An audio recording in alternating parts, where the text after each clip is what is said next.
ओम नमः शिवाय। नमस्कार दोस्तों, स्वागत है आप सभी का हमारे चैनल भक्ति ज्ञान में। दोस्तों, आज मैं आपको शिव महापुराण की कथा सुना रहा हूँ। आप सभी भक्तजन इस कथा को श्रद्धा पूर्वक मन लगाकर सुने। भगवान शिव जी आप सभी की मनोकामना पूर्ण करेंगे और आप सभी के कष्टों को हर लेंगे।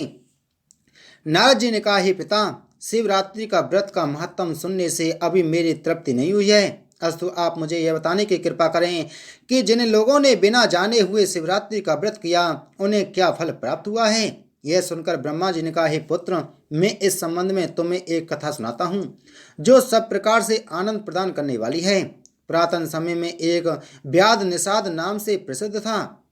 वह सभी जीवों को सुख देने वाला हिंसक तथा अत्यंत कठोर था।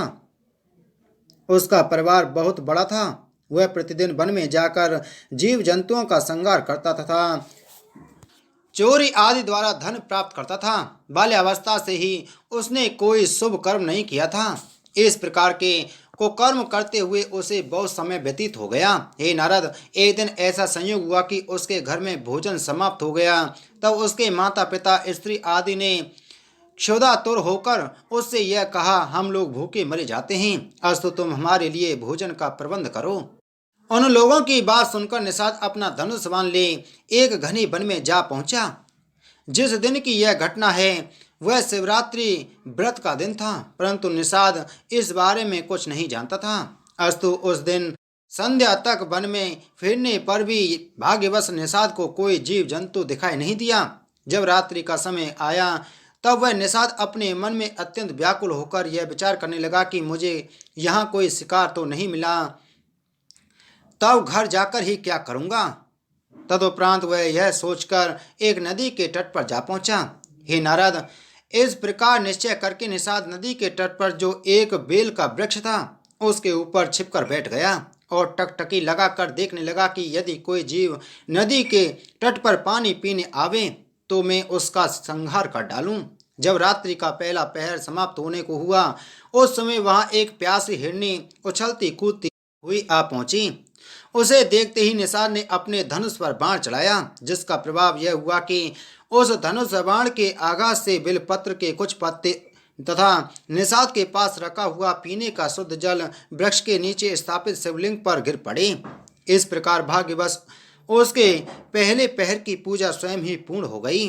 उस अनजान अवस्था में शिव पूजन हो जाने के प्रभाव से निषाद के अनेक पाप नष्ट हो गए। हे नारद, उधर हिरणी ने जब निषाद को बेल के वृक्ष के ऊपर बैठे हुए तथा धनुष ताने हुए देखा तो उसे संबोधित करते हुए पूछा, हे निषाद, तुमने अपना धनुष क्यों ताना है।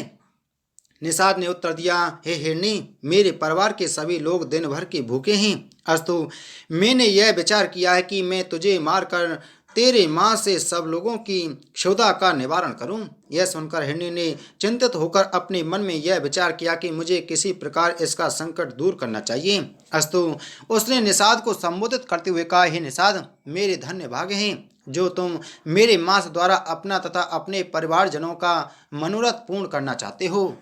यद्यपि इसमें कोई संदेह नहीं कि मेरे माँ से तुम्हारे परिवार का पेट भर जाएगा तथा मुझे इसमें कोई आपत्ति भी नहीं है, तथापि मैं यह चाहती हूँ कि तुम मेरी प्रार्थना स्वीकार कर लो। हे नारद, हिरणी की बात सुनकर निषाद ने पूछा, तुम क्या कहना चाहती हो। हिरणी बोली, हे निषाद, मेरे घर पर छोटे छोटे अनेक बच्चे हैं, अस्तु मैं यह चाहती हूँ कि उन सबको अपनी बहन को सौंप आऊँ। इतना करके मैं तुम्हारे पास लौट आऊँगी, तब तुम मुझे मारकर अपना प्रयोजन सिद्ध करना। संसार में सत्य के समान और कोई वस्तु नहीं है। यह पृथ्वी तथा आकाश भी सत्य के बल पर ही ठहरे हुए हैं। मैं भी अपने वचन को अवश्य सत्य कर सिद्ध करूंगी। इस प्रकार उस हिरणी ने घर को आने देने के लिए निषाद से बहुत प्रार्थना की, परंतु निषाद ने उसे स्वीकार नहीं किया। हे नारद, यह देखकर हिरणी ने अपने मन में अत्यंत भयभीत हो निषाद को विश्वास दिलाते हुए इस प्रकार पुनः कहना आरंभ किया, हे निषाद, यदि मैं अपने बच्चों का प्रबंध करके तुम्हारे पास लौट न आऊं तो मुझे वह पाप लगे जो वेद के विरुद्ध आचरण करने वाले मनुष्य को लगता है। उस समय निषाद ने हिरणी की बात पर विश्वास करके उसे घर को आने की आज्ञा दे दी। तब वह हिरणी जल पीने के उपरांत अपने घर को चली गई और निषाद उसी पेड़ पर बैठा हुआ उसके पुनरागमन की प्रतीक्षा करने लगा। हे नारद, जब रात्रि का दूसरा पहर आया उस समय उस हिरणी की बहन अपनी बहन को ढूंढती हुई उसी स्थान पर आ पहुंची। निषाद ने उसे देखते ही फिर अपने धनुष पर बाण को चढ़ाया, जिसके कारण अनेक बेलपत्र टूटकर शिवलिंग पर जा गिरे और उसके दूसरे पहर का शिव पूजन अपने आप हो गया। इस अज्ञान अवस्था के पूजन से ही उसके असंख्य पाप नष्ट हो गए। तब दूसरी हिरणी ने पहली हिरणी की भांति व्यास से धनुष चढ़ाने का कारण पूछा और व्यास ने अपना उत्तर दोहरा दिया। तदुपरांत उस हिरणी ने अपने मन में अत्यंत भयभीत होकर इस प्रकार कहा, हे निषाद, मेरे बड़े भाग्य हैं जो तुम मेरे मांस द्वारा अपनी तथा अपने परिवार की क्षुधा का निवारण करना चाहते हो। यह शरीर नाशवान है, अस्तु इसके द्वारा यदि परोपकार हो तो इससे अधिक आनंद की बात क्या होगी। फिर भी मैं यह चाहती हूँ कि मैं अपनी छोटी बहन को अपने पति को सौंप आऊँ, तत्पश्चात यहाँ आकर तुम्हारे बाण का लक्ष्य बनूँ। जब निषाद ने उसकी प्रार्थना को अस्वीकार किया तब उस हिरणी ने विश्वास दिलाते हुए इस प्रकार कहा, यदि मैं अपनी प्रतिज्ञा भंग करूं तो मुझे वह पाप लगे जो अपनी स्त्री को छोड़कर प्राय स्त्री के साथ भोग करने पर लगता है। यह सुनकर निषाद ने उसे भी घर को आने की आज्ञा दे दी। तब वह तो पानी पीकर चली गई और निषाद उसके लौटने की प्रतीक्षा में जागता हुआ धनुष ताने अपने स्थान पर बैठा रहा। हे नारद, उधर जब हिरणी देर तक घर लौटकर न पहुंची और रात्रि का तीसरा पहर आया तब हिरण उसे ढूंढने के लिए स्वयं भी चिंतातुर तथा तृष्णातुर हो नदी की ओर चल दिया। जब वह तट पर पहुंच गया तो उसे देखकर भी निषाद ने अपने धनुष को खींचा, जिसके कारण पेड़ के कुछ बिलपत्र फिर शिवलिंग के ऊपर गिर पड़े। इस प्रकार तीसरे पहर का पूजन भी पूर्ण हो गया। इस पूजन से निषाद के शेष बचे पापों में आधे पाप और नष्ट हो गए। जब हिरण ने निषाद को धनुष खींचे हुए देखा तो उसका कारण पूछा तथा निषाद ने भी पहले के समान उत्तर दे दिया। उसे सुनकर हिरण बोला, हे निषाद, मेरे धन्य भाग हैं जो तुम मेरे शरीर द्वारा अपने पूरे परिवार को तृप्त करना चाहते हो। मेरा एक बालक है, तुम उसे मुझे अपनी स्त्री को सौंप आने दो। बालक को सौंपने के उपरांत मैं फिर यहीं आ जाऊंगा, तब मुझे मारकर अपनी अभिलाषा पूर्ण करना। हे नारद, यह सुनकर निषाद ने उत्तर दिया, हे हिरण, तुम्हारे समान दो पशु और भी पहले यहाँ आकर जा चुके हैं। वे भी तुम्हारे ही समान प्रतिज्ञा करके यहाँ से गए, परंतु अभी तक लौट कर नहीं आए। इस प्रकार 2 बार धोखा खाने उपरांत अब मैं तुम्हारे ऊपर विश्वास करने को तैयार नहीं हूँ। मैं तुम्हें किसी भी प्रकार लौटकर नहीं जाने दूंगा। निषाद के ऐसे वचन सुनकर हिरण बोला, हे व्याध, मैंने अब तक सत्य की रक्षा की है और जीवन में कभी भी झूठ नहीं बोला है। मैं शपथ पूर्वक तुमसे यह कहता हूँ कि चाहे जो हो मैं तुम्हारे पास अवश्य लौट कर आऊँगा। यह सुनकर व्याध ने उसे भी जाने की आज्ञा दे दी। तब वह हिरण भी पानी पीकर अपने घर लौट गया।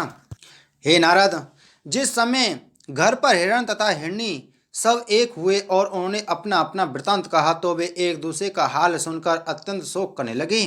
तब तो हिरणी सबसे पहले विविध को विश्वास दिलाकर लौट आई थी। वह अपने पति से इस प्रकार कहने लगी, हे स्वामी, सर्वप्रथम मैं उस बधिक से प्रतिज्ञा करके आई हूँ। आप यहीं घर में रहकर बच्चों का पालन करते रहें। यह सुनकर दूसरी हिरणी ने कहा, नहीं बहन, यह कभी नहीं हो सकता। पहली स्त्री घर की स्वामिनी कहलाती है। अस्तु मैं आपको न जाने देकर स्वयं उस बधिक के पास जाऊंगी। अपनी दोनों स्त्रियों की ऐसी बातें सुनकर हिरण ने कहा, पुरुष के रहते हुए स्त्री का जाना श्रेष्ठ नहीं है। अस्तु मैं अपने मांस से उस बधिक के परिवार को तृप्त करूंगा। बच्चों का पालन केवल माता ही कर सकती है। अपने पति के यह वचन सुनकर हिरनियों ने एक साथ कहा, हे स्वामी, हम विधवा होकर इस घर में कभी नहीं रहेंगी। हे नारद, इस प्रकार उन तीनों ने जब स्वयं जाने के लिए आग्रह किया तब वे सबके सब उस बधिक के पास चल दिए। अपनी माताओं तथा पिता को जाते हुए देखकर बच्चों ने यह सोचा कि जब हमारे रक्षक ही नहीं रहेंगे तो हम किसके आश्रय पर जिएंगे। अस्तु हमें भी इनके साथ चलना उचित है। तब वे भी उनके साथ चल दिए। इस प्रकार हिरण का संपूर्ण परिवार उस बधिक के समीप जा पहुंचा। जब बधिक ने उन सबको अपने पास आते हुए देखा तो पूर्व की भांति फिर अपना धनुष चलाया और तो बिलपत्र तथा पुनः जल शिवलिंग के ऊपर गिर पड़े और उसके चौथे पहर का पूजन समाप्त हो गया। चौथा पूजन होते ही बधिक के संपूर्ण पाप नष्ट हो गए। तब उसे श्रेष्ठ बुद्धि तथा उत्तम ज्ञान की प्राप्ति हुई। जिस समय हिरण ने दोनों हिरनियों तथा बच्चों के सहित उसके पास जाकर यह कहा, हे बधिक, अब तुम हमारे शरीर को शुद्ध करके हम सबका संहार करो। निषाद अपने मन में इस प्रकार विचार करने लगा कि जिन पशुओं को बुद्धिहीन कहा जाता है वे मनुष्य की अपेक्षा कहीं अधिक धन्य हैं, क्योंकि वे अपने शरीर को नष्ट करके भी पराया उपकार करने को तैयार रहते हैं। न जाने इन अशुभ कर्मों के कारण मैं किस अवस्था को प्राप्त होऊंगा। हे नारद, इस भांति अपने मन में निश्चय करके बधिक ने आंखों से आंसू बहाते हुए उन हिरणों को संबोधित कर उच्च स्वर में कहा, हे शुद्ध पशुओं, तुम अपने घर लौट जाओ। तुम्हारा जीवन तथा तुम्हारा धर्म धन्य है। मैं तुम्हें प्रतिज्ञा के बंधन से मुक्त करता हूँ। जिस समय निषाद ने उच्च स्वर से यह शब्द कहा, उसी समय शिवजी अत्यंत प्रसन्न होकर उसके सम्मुख प्रकट हो गए। उन्होंने बधिक का हाथ पकड़ते हुए इस प्रकार कहा, हे निषाद, हम तुमसे अत्यंत प्रसन्न हैं। तुमने शिवरात्रि का व्रत रखकर अपने संपूर्ण पापों को नष्ट कर दिया है। अब तुम्हारी जो इच्छा हो वह वर हमसे मांग लो। हे नारद, भगवान सदाशिव के श्री मुख से यह वचन सुनकर निषाद उनके चरणों पर गिर पड़ा। फिर हाथ जोड़े हुए केवल यह कहा, हे प्रभु, मैंने आपके दर्शन करके ही सब कुछ पा लिया है। तब भगवान भूत बावन ने अत्यंत प्रसन्न होकर उसका नाम स्कंद रखा और स्वयं ही अनेक वर देते हुए यह कहा, हे निषाद, तुम्हारे सभी मनोरथ पूर्ण होंगे। तुम श्रृंगवेरपुर को अपनी राजधानी बनाकर वहां सुखपूर्वक राज्य करो। तुम्हारी अनेक संतानें होंगी तथा सभी देवता तुम्हारी प्रशंसा किया करेंगे। हमारे भक्त रामचंद्र जी तुम्हें अपना सेवक जानकर अत्यंत कृपा करेंगे। वे तुम्हारे घर पधार कर तथा तुम्हें अपना मित्र बनाकर संसार में यश प्रदान करेंगे। इतना कहकर भगवान सदाशिव मौन हो गए। हे नारद, भगवान भूत बावन के दर्शन पाने से और हिरणों के भी समस्त पाप नष्ट हो गए। तब उन्होंने ने भी मृग योनि त्याग कर देव स्वरूप प्राप्त किया। तदुपरांत वे शिवजी की कृपा से विमानों पर आरूढ़ हो देवलोक को चले गए। वे मृग आज तक नक्षत्र रूप से आकाश में दिखाई देते हैं। इस चरित्र को करने के उपरांत भगवान सदाशिव प्रत्यक्ष रूप में तो अंतर्ध्यान हो गए तथा लिंग रूप से वहीं स्थित होकर व्याधेश्वर के नाम से प्रसिद्ध हुए। व्याधेश्वर शिवलिंग अर्बुद गिरी पर स्थित है। श्री शिवजी की कृपा से वह व्याध भी स्कंद नाम से प्रसिद्ध हो श्रृंगवेरपुर में जा पहुंचा तथा समस्त भीलों का राजा बनकर सुखपूर्वक राज्य करने लगा। जब त्रेता युग में राजा रामचंद्र जी ने अवतार लिया तो उन्होंने स्कंद के घर पहुंचकर उसे बहुत सम्मानित किया। रामचंद्र जी ने अत्यंत कृपा करके उसे शिवजी की भक्ति प्रदान की तथा श्री शिवजी के अनुग्रह से वह इस लोक में सब प्रकार के सुख भोग कर अंत में सायुज्य मृत्यु को प्राप्त हुआ। हे नारद, शिवरात्रि के व्रत की ऐसी महान महिमा है कि उस व्याध ने अनजाने में ही शिवरात्रि का व्रत करके मुक्ति को प्राप्त कर लिया। सभी वेद तथा प्राणों ने शिवरात्रि व्रत को सब व्रतों का स्वामी कहा है। व्याधेश्वर शिवलिंग का यह चरित्र भी संपूर्ण मनोकामनाओं को पूरा करने वाला है। जो लोग इस चरित्र को पढ़ते, सुनते अथवा दूसरों को सुनाते हैं वे दोनों लोकों में आनंद प्राप्त करते हैं। बोलो शिव महाप्राण की जय। बोलो शिव शंकर भगवान की जय।